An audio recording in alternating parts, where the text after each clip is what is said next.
রমজান শুরু হয়েছে, প্রতিদিনের একঘেয়েমি পেঁয়াজু বেগুনি আলুর চপ এগুলো ছাড়া ইফতারি চলে না আমার ছেলের। বিরক্ত হয়ে গিয়ে আজকে আমি নিজের মতো করে ইফতারি তৈরি করলাম। যতই মুখে বলি যে এবছরের রমজান খুবই আরামদায়ক, পানির পিপাসা লাগে না, গরম লাগে না, ছোটো দিন দিন শেষ হয়ে যায় তাড়াতাড়ি, কিন্তু ইফতারের আগে দিয়ে কিন্তু আমাদের গলাটা শুকিয়ে যায় আর মনে হয় ইফতার করার পরে আমরা অনেক কিছু খেয়ে ফেলবো। কিন্তু ইফতারের পরে আমরা কতটা খেয়ে ফেলি তা তো যারা আমরা রোজাদার ব্যক্তি সবাই জানি।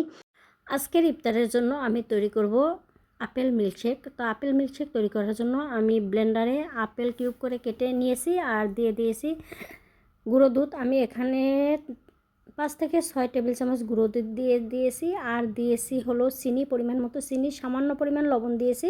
মিষ্টি খাবারে সামান্য পরিমাণ লবণ দিলে আমার কাছে খেতে ভালোই লাগে। আপনাদের যদি ভালো লাগে একটু লবণ যোগ করবেন, আর যদি ভালো না লাগে লবণটা আপনারা অ্যাভয়েড করতে পারেন। এরপরে দিয়ে দিয়েছি আমি 1 মুঠো পুদিনা পাতা আর দিয়ে দিয়েছি পরিমাণ মতো পানি।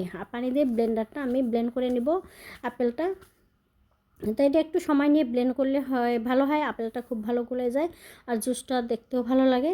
তো আমার আপেলটা ব্লেন্ডার করা হয়ে গেছে, আমি জুসটা গ্লাসে ঢেলে নিলাম। তো সাজানোর জন্য আমি একটা পুদিনা পাতাও দিয়ে দিলাম। এরপরে আপনারা দেখতেই পাচ্ছেন আমার প্লেটে কিন্তু অনেকগুলো ফল কেটে রাখা আছে।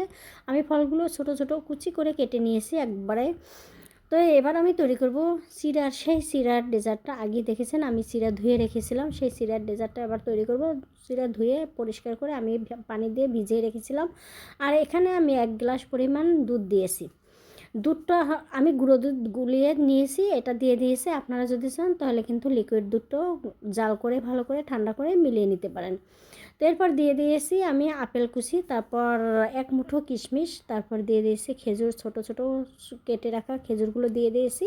এরপর দিয়ে দিয়েছি আমি কলা। এখানে আমি কয়েকটা কাজু বাদামও ছোট ছোট কেটে কুচি করে নিয়ে ওটা দিয়ে দিয়েছি। এরপর দিয়ে দিয়েছি 1 মুঠো ভরা নারিকেল। আর এই চিড়ার স্বাদটা দ্বিগুণ বাড়বে হলো এই নারিকেল কোড়াটা দিতে। আপনারা যদি তাজা নারকেল কোরানো থাকে ওটা দিতে পারেন, আর আমার নারকেলটা ফ্রিজে ছিল এটাই আমি দিয়ে দিয়েছি যেহেতু আমার ঘরে নারকেল নাই। এবার সব কিছু একসাথে ভালো করে মিক্স করে নিতে হবে।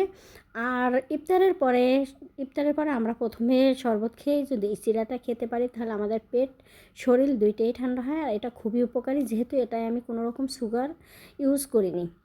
যদি আপনারা সুগার দিতে চান তাহলে সুগার দিয়ে খেতে পারেন, আমি সুগার পছন্দ করি না তার জন্য আমি সুগারটা ইউজ করিনি। যদি আমার ভিডিওটা ভালো লাগে, আজকের 2টা রেসিপি আমি শেয়ার করলাম, যদি ভালো লাগে অবশ্যই লাইক কমেন্ট শেয়ার করতে ভুলবেন না। তো থ্যাংক ইউ ফর ওয়াচিং।